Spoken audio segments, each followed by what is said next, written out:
Hi, this is Peter Sage, creator of the Millionaire Business School and Amazon best-selling author. And on this particular video, I want to share with you a topic that I do get asked about quite a lot. And that is, how do you deal with people who are constantly negative, or the haters as they're sometimes known or perceived as? People who are constantly tearing down your best ideas or always trying to make you feel less than rather than more than. And I'm sure we've all had experiences of being in an environment where that has happened or is available to be victimized by, should we choose to be. So let me just address that, because I'd like to share with you a few things both on the perspective of that and some of the things you can do about it if those kind of people are in your environment. So to start with, let's just at least visit one truth that I want to share, and that is that it's important to understand that everybody has their own way of interpreting, dealing with, coping with their reality, their model of the world. No two people see the same thing, otherwise we'd all have the same favorite color. No two people hear the same thing, otherwise we'd all have the same favorite music. Everybody interprets their reality differently. Now, that means that out of 7 billion people on the planet, there's going to be 7 billion different ways that other people are going to have to see the world that is different from yours.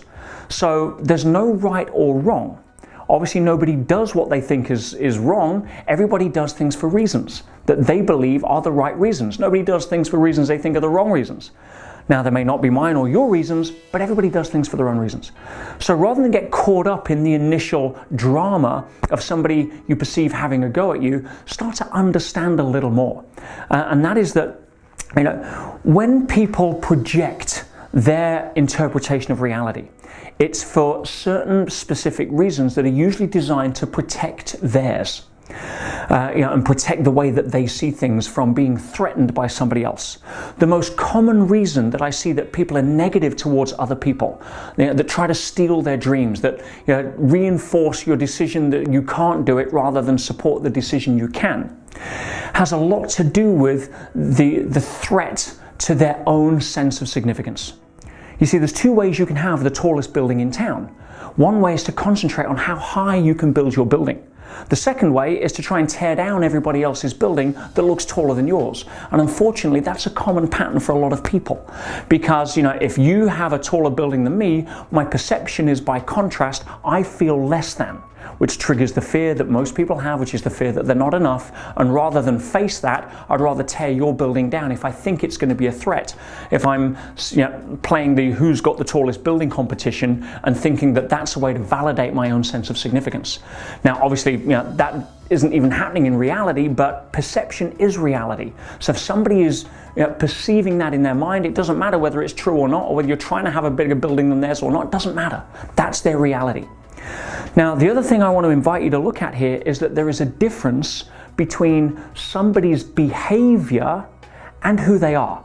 As soon as we think that they are negative or they are angry, then we start getting into territory of judgment. And as soon as we start to judge, it's very difficult to get out of the trap of the energy that we're judging.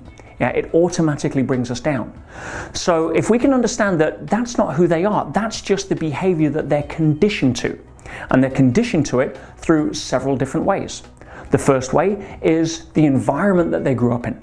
If you've been conditioned to think a certain way, then that's the path and that's the pattern, that's the habitual way of being able to unfold your reality and deal with your reality, then that's what people are going to do. If you're left-handed and somebody throws you a ball out of the corner of your eye, you're going to catch it with your left hand unconsciously. Our behavior patterns, once they're ingrained, are unconscious, so we default to them. And if that means being negative, slagging people off, coming from a place of you can't rather than you can, then that's just the behavior that they're exhibiting. It's not necessarily who they are. I'll demonstrate. Let's go back to school. Let's say somebody in school raises their hand and answers a question in an academic framework, and they get the wrong answer, and the rest of the class laughs at them. Now, in that moment, they start to feel a whole load of different emotions, including embarrassment, not good enough, stupid. What that does, it takes away their sense of significance very quickly. They all of a sudden feel less than, or what we call embarrassed by. So there's a couple of things that can happen at that point. Either they withdraw from participating in academic situations again, and all of a sudden somebody is shy. Yeah, and they say, oh no, I'm just not going to participate because the memory is too painful for what happened. Or in reaction to the other people laughing and their significance being taken away, they get angry and lash out. And then if at that point the significance is restored because people back down, they link anger unconsciously as a method of being able to restore or protect their own significance. And they then project or likely carry that pattern through into later life, adult life. And then what we say is, oh, he's just got a temper, or oh, she's just angry. That's just who she is. No, it's not. It's just an adolescent or a childhood pattern that has been conditioned enough to then be projected and assumed to be part of their inherent personality. And very rarely it is. I believe people are inherently good. People, when they're born, aren't born angry. They're not born hating other people. It is something that is learned and conditioned. So if we start to understand that from a higher level, we can start to have a little more compassion, judgment, and tolerance for the pattern that they're running, and be grateful that that's not the pattern that we're running. Yeah, or even though sometimes it may be. So understanding is the first key, rather than judgment, which then brings us down to the same level of energy. But what do you do if someone's in your immediate environment? Because conditioning is one thing, environment is the other, in terms of your peer group, in terms of what you're exposed to, especially the media. The media is not, doesn't sell papers or doesn't glue people to news reports based upon how happy they want to make you feel. Yeah, you want information on that? Go watch my video on the media. So, if you're exposed to media on a consistent basis, it's very difficult for you to have a default positive mentality, and you'll find yourself slipping into negative patterns conditioned by your environment. So, if somebody is in your environment, what do you do about that? Well, apart from obviously understanding it, you need to have some level of practical inoculation. One of the first things is to, as I say, other than recognize what's going on, is to know that your own frequency that you're broadcasting at is the most important thing to protect. In other words, if someone wants to be negative over there, then and that's the signal they're broadcasting, very similar to a radio station. If you're sat in your car right now, you can tune into a myriad of different stations. Now, they're all playing simultaneously all around you. The question is, who do you want to tune into? If you want to tune into people that are in your environment that are negative, if you start listening to somebody that's broadcasting at Radio Suckville, then you're going to be singing songs very shortly. Even if you don't like the music, you're going to be starting to hum or sing those songs or tune in and get depressed. Game over. If you are in an environment where somebody is broadcasting that, you need to start listening to something a little more. Now, you can broadcast your own songs. You can see them, know that, I see where they're at, that's their behavior, it's not who they are, it's just their habit or whatever it is. I'm grateful that isn't me. Send them some love and compassion, and then move out of that environment. If proximity is an issue, you work with the person, they're part of your family, then make sure that you're at least taking time for yourself to log in or tune into higher levels of frequency that you can generate. You can play your own song. And if you play it louder than the ones that they're playing in your mind, then it's far less likely that you're going to be affected. Now, one thing you don't want to do, my friends, is don't try to change anybody. Oh, well, I just want to make them more positive, or I'm going to accuse them of not being positive. That game doesn't work. Right? And I'm sure you've already tried that, some of you, and know where that path leads. No, again, if we start to judge people, try to change them, we're no better off.